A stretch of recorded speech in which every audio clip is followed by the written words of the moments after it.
Assalamualaikum warahmatullahi wabarakatuh.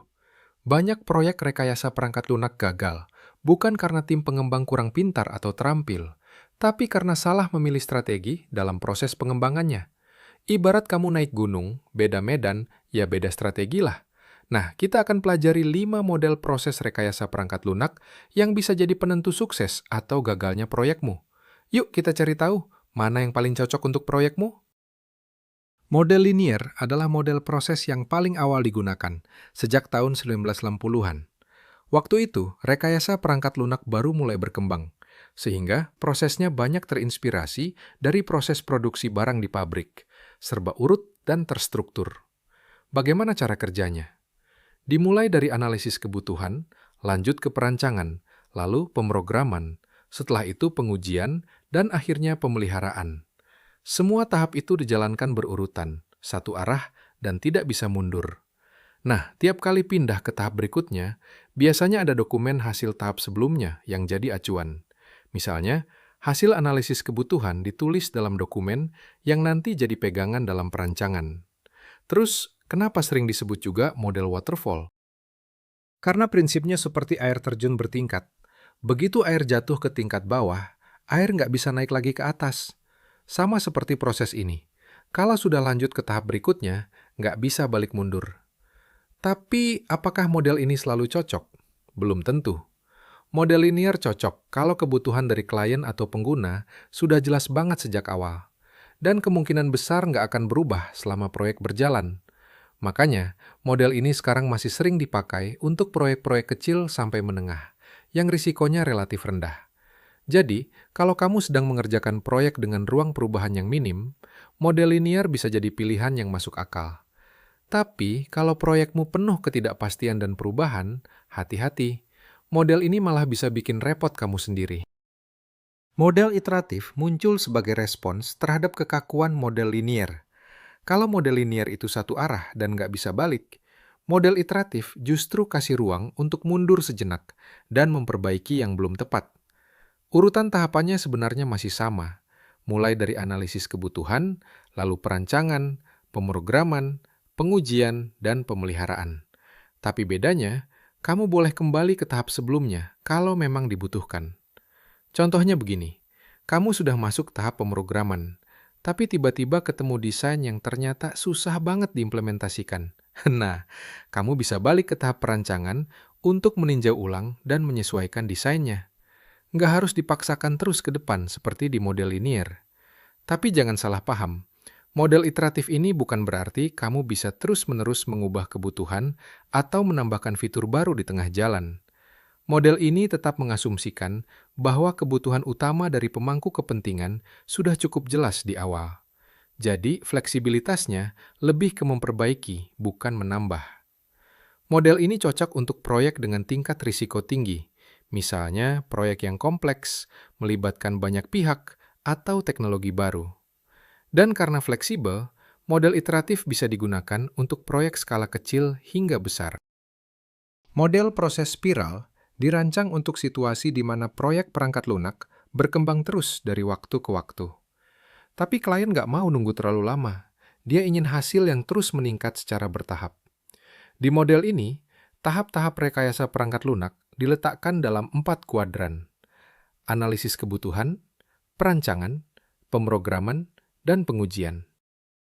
Proses dimulai dari kuadran pertama, yaitu analisis kebutuhan, lalu lanjut ke perancangan, kemudian pemrograman, dan terakhir pengujian. Setelah satu putaran selesai, terbentuk lintasan melingkar, dan itulah yang disebut iterasi pertama. Hasilnya berupa produk perangkat lunak versi 1, dengan fitur-fitur dasar yang sudah bisa digunakan. Setelah itu, proses dilanjutkan ke iterasi kedua. Alurnya sama, tapi kali ini tujuannya untuk menyempurnakan atau menambahkan fitur baru. Hasilnya adalah versi 2, yang lebih lengkap atau punya performa lebih baik dari versi sebelumnya. Iterasi ini bisa terus berlanjut, versi 3, versi 4, dan seterusnya, selama masih ada kebutuhan untuk pengembangan. Menariknya, di model spiral ini tidak ada tahap pemeliharaan secara khusus. Pemeliharaan dianggap terjadi di dalam iterasi berikutnya. Model spiral sangat cocok untuk pengembangan perangkat lunak jangka panjang. Biasanya, model ini dipakai di proyek-proyek skala besar, yang risikonya tinggi. Jadi, kalau kamu sedang menghadapi proyek yang butuh bertumbuh terus, model spiral bisa jadi pilihan yang tepat.